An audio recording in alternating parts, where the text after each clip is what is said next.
നിങ്ങളുടെ മനസ്സിൽ എപ്പോഴെങ്കിലും ഈ ഒരു ചോദ്യം വന്നിട്ടുണ്ടെങ്കിൽ കമന്റ് ബോക്സിൽ ഒന്ന് പറയാം, സാർ ഞാൻ +1 +2 തോൽക്കുമോ? ഇതിന് ഉത്തരം ഞാൻ വളരെ സിമ്പിളായിട്ട് പറഞ്ഞുതരാം. നിങ്ങൾ തോൽക്കാനുള്ള ചാൻസ് ഉണ്ട്. നിങ്ങളുടെ ക്ലാസ്സിൽ ഈ വർഷം പഠിക്കുന്ന 100 കുട്ടികളാണെങ്കിൽ അതിൽ ഓൾമോസ്റ്റ് 22 കുട്ടികളായിരിക്കും +2 കഴിയുമ്പോൾ തോൽക്കാൻ പോകുന്നത്. ഇത് ഞാൻ വെറുതെ ഉണ്ടാക്കി പറയുന്നതല്ല, നിങ്ങളെ പഠിപ്പിക്കാൻ പറയുന്നതല്ല, ആക്ച്വൽ ഡേറ്റയാണ്. ഓരോ വർഷം 22% അല്ലെങ്കിൽ 21% സ്റ്റുഡൻസ് +2 ഫെയിൽ ആണ് ചെയ്യുക. ഇതാണ് റിയാലിറ്റി. ഇനി നോക്കിക്കോ, ഈ വർഷവും ഇതിൽ വലിയ മാറ്റമൊന്നും ഉണ്ടാകാൻ പോകുന്നില്ല. ഇനി ഇത് നിങ്ങളെ പേടിപ്പിക്കാൻ ഉണ്ടാക്കിയ ഒരു വീഡിയോ ഒന്നല്ല, പേടിപ്പിച്ച് ബാച്ചിലേക്ക് അഡ്മിഷൻ ഉണ്ടാക്കാൻ ഒന്നല്ല. ഈ റിയാലിറ്റി നിങ്ങൾ മനസ്സിലാക്കിയിട്ട് വേണം പോകാൻ. എന്താണ് റിയാലിറ്റി? നിങ്ങൾ തോൽക്കാൻ +1 +2 തോൽക്കാൻ മോശമില്ലാത്തൊരു ചാൻസ് ഉണ്ട്. 10ാം ക്ലാസ് പോലെയല്ല. 10ാം ക്ലാസ് ഒക്കെ നമ്മൾ നോക്കുകയാണെങ്കിൽ വളരെ കുറച്ച് ചാൻസ് ഉള്ളൂ. നിങ്ങൾ എത്ര ഉഴപ്പിയാലും ഇതങ്ങനെയല്ല. നിങ്ങൾ ഉഴപ്പിയാൽ നല്ലൊരു ചാൻസ് ഉണ്ട് നിങ്ങൾ തോൽക്കാൻ. അപ്പോൾ ആ ഒരു കാര്യം മനസ്സിലാക്കിയിട്ട് വേണം നിങ്ങൾ എന്ത് ചെയ്യാൻ, +1 +2 പഠിക്കാൻ വേണ്ടിയിട്ട്. ഇനി നിങ്ങൾ ആസ് പേഴ്സണലി തോക്കുമെന്നുള്ള കാര്യത്തിൽ ഉത്തരം വളരെ സിമ്പിളാണ്. നിങ്ങൾ മര്യാദക്ക് പഠിച്ചില്ലെങ്കിൽ, ഡെയിലി പഠിക്കാതെ എക്സാമിന് തലേന്ന് മാത്രം എന്തെങ്കിലും തട്ടിക്കുട്ടൊക്കെ ഉണ്ടാക്കിയിട്ടാണ് പരീക്ഷയിൽ പോകാൻ പ്ലാനെങ്കിൽ നിങ്ങൾ തോക്കാനാണ് ചാൻസ്. അതല്ല, നിങ്ങൾ ഡെയിലി നിങ്ങളെ കൊണ്ട് പറ്റുന്ന രീതിയിൽ മിനിമം ഒരു 1.5 മണിക്കൂറെങ്കിലും നിങ്ങൾ ഡെയിലി എഫേർട്ട് ഇട്ട് പഠിക്കാൻ റെഡി ആണെങ്കിൽ നിങ്ങൾ ജയിക്കുന്ന മാത്രമല്ല, നിങ്ങൾക്ക് നല്ലൊരു ചാൻസ് ഉണ്ട് 90% 95% മുകളിൽ മാർക്ക് വാങ്ങി തന്നെ ജയിക്കാൻ.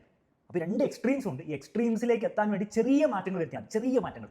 അത് നിങ്ങൾ ഡെയിലി ലൈഫിൽ നിങ്ങൾക്ക് വരുത്താൻ റെഡിയാണോ എന്ന് മാത്രമാണ് ചോദ്യം. റെഡി ആണെങ്കിൽ റെഡി എന്ന് പറഞ്ഞോളൂ. പിന്നെ അറിയാലോ, ഇതൊക്കെ പ്രോപ്പറായിട്ട് വരുത്താൻ നമ്മുടെ ബാച്ച് നിങ്ങളെ സഹായിക്കും. അപ്പോൾ ബാച്ചിലൂടെയാണ് നിങ്ങൾക്ക് അതിലേക്ക് എത്തണമെങ്കിൽ നിങ്ങളുടെ ജേർണി ഭയങ്കര ഈസി ആയിരിക്കും. ജോയിൻ ചെയ്യുകയാണെങ്കിൽ നിങ്ങൾക്ക് ജോയിൻ ചെയ്യാവുന്ന നമ്മുടെ നമ്പറൊക്കെ കാണാമായിരിക്കും.